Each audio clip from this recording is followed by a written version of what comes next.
మన ఆస్ఫర్ మండలం, మా ఆలూరు కాన్సెస్ ఆస్ఫర్ మండలంలో విలేజ్ ఒకటి కల్లపారి గ్రామం అనే విలేజ్లోన అక్కడ విష జ్వరాలు వచ్చి దాదాపుగా 2 రోజులు 3 రోజులు అయింది. ప్రభుత్వము అక్కడ కన్నెత్తని చూడలేదు. అదేవిధంగా డాక్టర్లు కానీ అసలు పట్టించుకొని పాపాన్ని లేదు.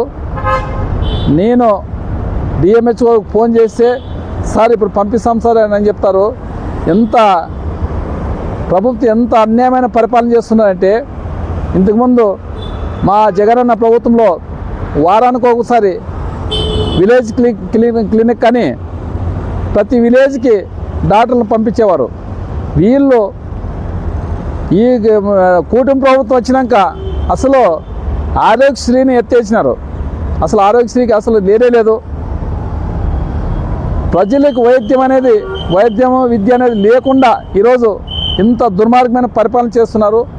అసలు విష జ్వరాలు వచ్చి పడిపోతుంటే ప్రభుత్వం ఏమి చేస్తుంది అనేది ఇంకా మేము మాట్లాడుతున్నాము. ఎందుకంటే ఏదన్నా చిన్న పిల్లలకు జ్వరాలు వస్తేనే అంత అల్లాడిపోతారు. పెద్దవాళ్ళకి దాదాపుగా 100 మందికి పైన ఈరోజు కలపాడులో విష జ్వరాలు వచ్చి, ఎందుకంటే ఆడ కలుషితమైన నీరు తాగి వాటర్ లేని చెప్తాను. ప్రతి మీటింగ్లో నేను చెప్తాను, వాటర్ లేదు, ఆస్ఫర్మన్కి వాటర్ లేదని చెప్తాను.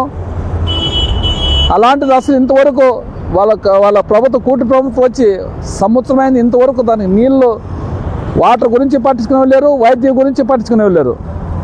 సంవత్సరమైంది. అసలు వైద్యం అంటే గాలికి వదిలేసినారు, ఆరోగ్యశ్రీని పక్కన పెట్టేసినారు.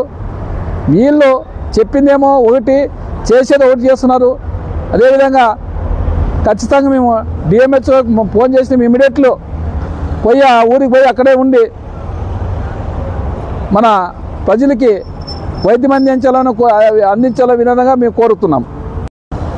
మన ఆస్ఫర్ మండలం, మా ఆలూరు కాన్సెస్ ఆస్ఫర్ మండలంలో విలేజ్ ఒకటి కల్లపారి గ్రామం అనే విలేజ్లోన అక్కడ విష జ్వరాలు వచ్చి దాదాపుగా 2 రోజులు 3 రోజులు అయింది. ప్రభుత్వము అక్కడ కన్నెత్తని చూడలేదు. అదేవిధంగా డాక్టర్లు కానీ అసలు పట్టించుకొని పాపాన్ని లేదు. నేను డిఎంహెచ్ఓకి ఫోన్ చేస్తే సార్ ఇప్పుడు పంపిస్తాం సార్ అని చెప్తారు.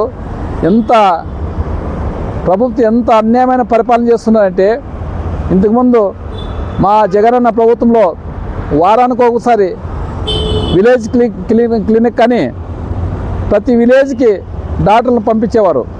వీళ్ళు ఈ కూటమి ప్రభుత్వం వచ్చినాక అసలు ఆరోగ్యశ్రీని ఎత్తేసినారు. అసలు ఆరోగ్యశ్రీకి అసలు లేదు. ప్రజలకు వైద్యము విద్య అనేది లేకుండా ఈరోజు ఇంత దుర్మార్గమైన పరిపాలన చేస్తున్నారు.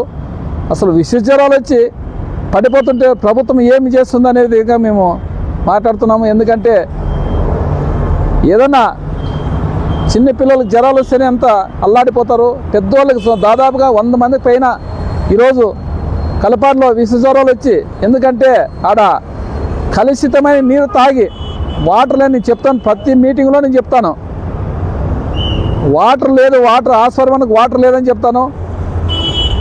అలాంటిది అసలు ఇంతవరకు కూటమి ప్రభుత్వం వచ్చి సంవత్సరమైంది, ఇంతవరకు దానికి నీళ్ళు వాటర్ గురించి పట్టించుకునే లేరు, వైద్యం గురించి పట్టించుకునే లేరు.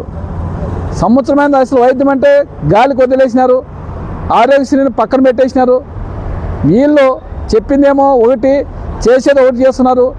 అదేవిధంగా ఖచ్చితంగా మేము డిఎంహెచ్ఓకి ఫోన్ చేసినాం. ఇమీడియట్లో పోయి ఆ ఊరికి పోయి అక్కడే ఉండి మన ప్రజలకి వైద్యం అందించాలని విధంగా మేము కోరుతున్నాం.